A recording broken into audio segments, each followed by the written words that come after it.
మొన్న జగన్మోహన్ రెడ్డి వాళ్ళ కార్యకర్తలతో మాట్లాడుతూ 2029లో నేను చేయబోయే పరిపాలన, నేను చనిపోతే గనక నా ఫోటో మీ ఇంట్లో పెట్టుకునే విధంగా ఉంటుంది నా పరిపాలన అంటూ ఆయన ఒక హామీ ఇచ్చారు. అలానే దాన్ని అసలు ఎలా చూడాలంటారు? ఆంధ్రప్రదేశ్కి నమస్కారాలు. ఎప్పుడూ చనిపోయిన దానికి ఇప్పుడు ఉండగానే పాస్ పుస్తకాల మీద వేసుకుంటే, సర్వే రాళ్ళ మీద వేసుకుంటే ఫోటోలు, నువ్వు చేసినటువంటి పరిపాలనకి రావణాసుడిలాగా ప్రతి ఒక్క మనసులో ముద్ర పడిపోతే ఇంక నేను నేల మర్చిపోతాను. నువ్వు చచ్చిపోయినా బతికినా నేను గుర్తుంటావు. ఎందుకంటే నువ్వు రావణాసుడు ఎప్పుడూ యుగాల క్రితం చచ్చిపోయాడు, మర్చిపోయారా? అట్లనే నువ్వు కూడా రావణాసుడిలాగా ముద్ర పడిపోయావు మనసులో. నేను మీకు మంచి చేసి చచ్చిపోతే అంటున్నాడు కదా. ఏం చేశాడు మంచి? మంచి ఎవరికి చేసావు? నువ్వు గెలిచినప్పుడు ఏం చేసావు? అంతకుముందు ఏం చేసావు? మొన్న విశాఖపట్నం పోయి ఏమన్నా కోటాను కోట్లు దోచుకున్నారు పోయినసారి ప్రభుత్వంలో. పాపం వాళ్ళకి ఏమన్నా ఒక్కడికి ఒక ₹1 ఇచ్చావా? ఏది నీకు మంచి ఉద్దేశం? నీకు ఏంటి? పవన్ కళ్యాణ్ గారు సినిమాలు తీసిన డబ్బులతో రైతులకు ఇచ్చాడు, పేదవాళ్ళకి ఇచ్చాడు, ఇల్లు మీరు చేసిన యాదవ పనులు కొన్నిసార్లు ఊర్లో ఇల్లు బాలగొడితే ఇల్లు కాలగొట్టడానికి ఇచ్చాడు, దేశ సరిహద్దులో సైనికులకు ఇచ్చాడు. నువ్వు ఎప్పటికైనా ₹1 ఇచ్చిన పాపం ఉందా? ఇంక నీకు మంచిగా నేను అనుకునేది లేదు. ఒక రావణాసుడు టైప్గా ఒక రాక్షసుడిగా నిన్ను గుర్తింపు ఎప్పుడు ఉంటుందని చెప్పి ఈ సందర్భంగా తెలియజేస్తున్నాను. గుర్తుంచుకోవాలి మీరు ఎప్పుడైనా సరే. ఆయన అంటున్నాడు, ఈసారి నేను మొదలు పెట్టబోయే ప్రత్యేక సంక్షేమ కార్యక్రమం కార్యకర్త దగ్గర నుంచే మొదలు పెడతాను, కార్యకర్తలకే మొదటి ప్రాధాన్యత ఇస్తాను అంటాం. ఎలా చూడాలంటారు దీన్ని అసలుకి? అంటే కార్యకర్తకి ఇస్తాను అంటున్నాడు కానీ అర్హులకి ఇస్తానని చెప్పట్లేదు ఆయన. కార్యకర్తతోనే మొదలు పెడతాను అంటున్నాడు. దాన్ని ఎలా చూడాలంటారు? ఆ మాటలను చెబుతున్నాడు. నేను ఎవరికి పని చేయను, పోయినసారి కాడికి ఎక్కువ దోసుకుంటా అన్నట్టుగా ఉంది దాని అర్థం. ఇప్పుడు ఎట్టుందంటే రాజుగారు చిన్న కోళ్ళు మంచిదంటే పెద్ద కోళ్ళు మంచిది కానీ ఎంబటే దాని అర్థం ఎట్టగా వస్తుందో ఈయన చెప్పే మాటలు. కార్యకర్తకి ఇస్తానంటే ఇంక ఎవరికి వాడి కార్యకర్తకి వాడికి వాడి నాయకులకి తప్ప ఆంధ్ర ప్రజలకి ఏం ఉపయోగం లేదని తెలుస్తున్నాడు. ఆంధ్ర ప్రజలు మరి ఇంకే ఏ ముఖం పెట్టుకుని వస్తారు ఓట్ల వాళ్ళకి? మీరు గెలిచేయలేదు, సచ్చేయలేదు, మూసుకొని కూర్చోమని చెప్తా ఉన్నాం. ఆయన అంటున్నాడు కదా, చాలా కాన్ఫిడెంట్ గా చెబుతున్నాడు, నేను వస్తే పథకాలన్నీ అమలు చేస్తాను, ఈ కూటమి ప్రభుత్వం అసలు ఏం అమలు చేయట్లేదు అంటున్నాడు కదా. మరి ముందు రావాలిగా. పోయినసారి చేసిన పనికే జనం కళ్ళు పోయి ఉండారు. ఇప్పుడు ఒక అరగట్టామనుకో, ఒక ఎద్దు కళ్ళు పోయింది అనుకో, దాన్ని నువ్వు వాడి జీవితంలో వాడు తీసుకొచ్చి అర కింద కాటి కింద పెట్టలేడు. అట్నే కళ్ళు బాగొట్టాడు జనాన్ని. వాడి జగన్ అనే ఇందాక అన్నాడు, చచ్చిపోయినాక పుట్టు బతికొండగానే ముద్ర పడిపోయాయి. నీకు ఓటేసేవాడే లేడు నీ పార్టీకి. నీకు కాకపోతే నువ్వు అన్నట్టు కార్యకర్త అన్నట్టు నువ్వు ఉంటారు కానీ నీ పేటీఎం బ్యాచ్ కాస్త నీ ఉప్పు పప్పు తిన్నోళ్ళు మాయ మాటలు చెప్పి వాళ్ళు ఏమన్నా వేయాల్సిన కానీ నియోజకవర్గానికి వచ్చేసరికి ఒక 1000 ఓట్లు 500 ఓట్లు ఇంక ఊరు వేసేవాళ్ళు చెప్తే చేస్తాను. రాష్ట్రంలో రెడ్ బుక్ రాజ్యాంగం అమలు అవుతుంది. దాంట్లో భాగంగానే పోలీస్ స్టేషన్లో కూడా నిందితులకు రక్షణ లేకుండా పోయింది. చంపేస్తున్నారు, చంపి బూడిద కూడా దొరకకుండా దాన్ని మాయం చేస్తున్నారు అని చెప్పి ఒక ప్రచారం జరుగుతుంది కదా. మరి దాన్ని ఎలా చూడాలంటారు? రెడ్ బుక్ రాజ్యాంగం అసలు ఎక్కడ జరిగింది? అసలు రెడ్ బుక్ అనేది నారా లోకేష్ గారికి ఇప్పుడు సమయాన్ని గుర్తు చేశారు. ఆ రెడ్ బుక్లో ఉన్న పేర్లన్నీ కూడా కరెక్ట్గా అమలు చేయాల్సిన అవసరం ఎంతైనా ఉంది. చేయకపోబట్టే ఈ కోడారి, రోజా, గీజా వీళ్ళందరూ కూడా ఇక బూజు పట్టినటువంటి బ్యాచ్ అంతా మళ్ళీ వచ్చేది తైతక్కలు ఆడుతున్నారు. వీళ్ళందరినీ కూడా కంట్రోల్ చేయాల్సిన అవసరం ఎంతైనా ఉంది. బాబు గారికి, పవన్ కళ్యాణ్ గారికి, మరి లోకేష్ గారికి కూడా ఒకటే నా విన్నపం, మీరు 100% రెడ్ బుక్ అమలు చేసి వీళ్ళందరినీ గాలిలో ఎగురుతున్నారు, తైతక్కలు ఆడుతున్నారు. మీరు మీ మంచితనం వలన మరి ఎందుకు మరి వీళ్ళందరినీ ఎందుకు వదిలిపెట్టారని చెప్పి ప్రజల్లో ఒక సందిగ్ధం వస్తుంది. మీ మీద కూడా ఒక అనుమానం పడుతున్నారు. ఆ అనుమానం మీరు తెచ్చుకోవద్దని చెప్పి ప్రభుత్వానికి కూడా నేను ఈ సందర్భం విజ్ఞప్తి చేస్తా ఉన్నా. మరి ఇప్పుడు విజయవాడలో జరిగిన సంఘటన ఎలా చూడాలంటారు? దానికి చనిపోయిన వ్యక్తికి కులాలు ఆపాదించి కుల గొడవలు లేపాలని చూడటం ఎంతవరకు కరెక్ట్ అంటారు?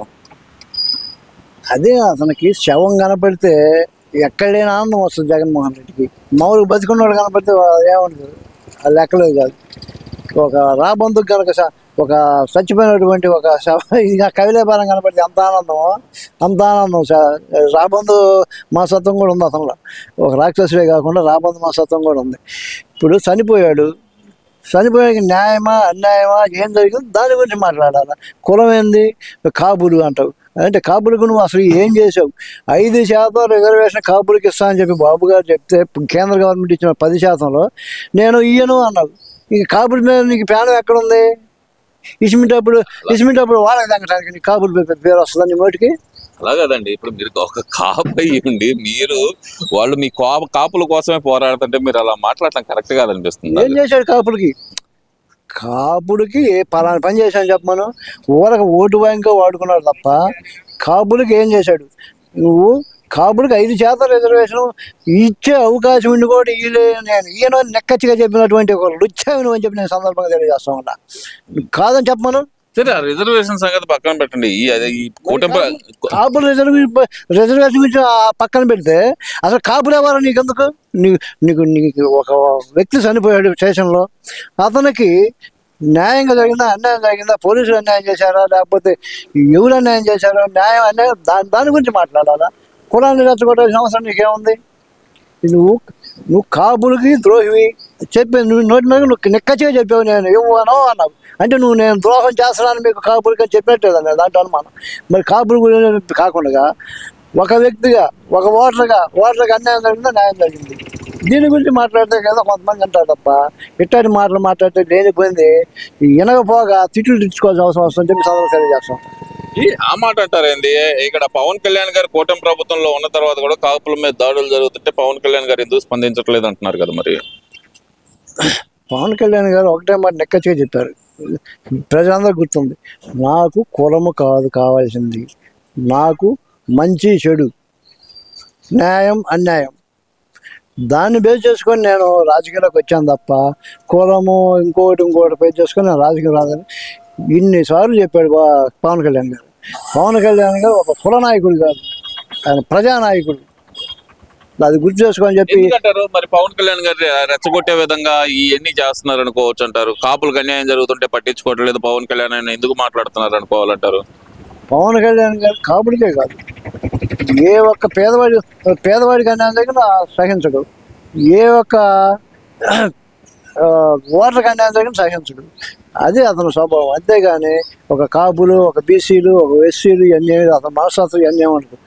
అతను అందరిని సమానంగా చూసే మనస్తత్వం అతను. అంతేగాని వాళ్ళ కులాన్ని ఆపోదించి పవన్ కళ్యాణ్ గారిని లేనిపోయింది అతనికి ఒక మచ్చ చేసేవాడు అని చెప్పి ఈ సందర్భంగా నేను తెలియజేస్తా ఉంటా. అతను పబ్లిక్గా చెప్పాడు, స్టేట్మెంట్ ఇచ్చాడు చాలాసార్లు, నాకు కులంతో పని లేదు, నేను కులం కాదు, నేను ఒక మానవతావాదిని, ప్రతి ఒక్క మనిషికి సంతోషంగా ఉంటూ నాకు ఆనందదాయకం అన్నట్టుగా అతను ప్రతి ఒక్కరి గురించి ఆలోచిస్తాను కానీ ఒక కులం గురించి కాదని చెప్పాడు. నిజంగా మొన్న విజయవాడలో జరిగిన దాంట్లో అన్యాయం అంటే అన్యాయం నిలదీయడానికి బాబు గారు కానీ పవన్ కళ్యాణ్ గారు కానీ లోకేష్ గారు కానీ న్యాయం చేయడానికి సిద్ధంగా ఉండాలి. కులము మతము లేకపోతే వాడు ఈడ వర్ణాలు వాళ్ళకి ఉండవు.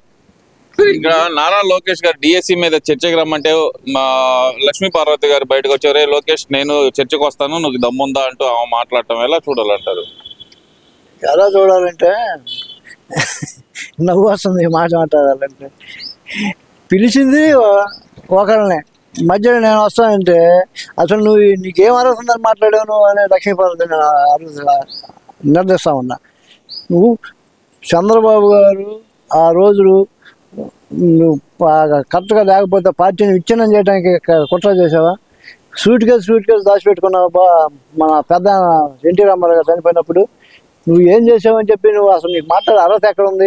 మేలకుండా తిని కూర్చుంటే ఏదో మా ముసలవ్వ అనే కొంతమంది పార్టీలో వాళ్ళు కూడా అభిమానిస్తారు. ఇట్లా చేసుకొచ్చే అభిమానం లేకపోగా తిట్లు తినే పరిస్థితి తెచ్చుకోవద్దని చెప్పి లక్ష్మీపార్వతితో తెలియజేస్తాం. Thank you.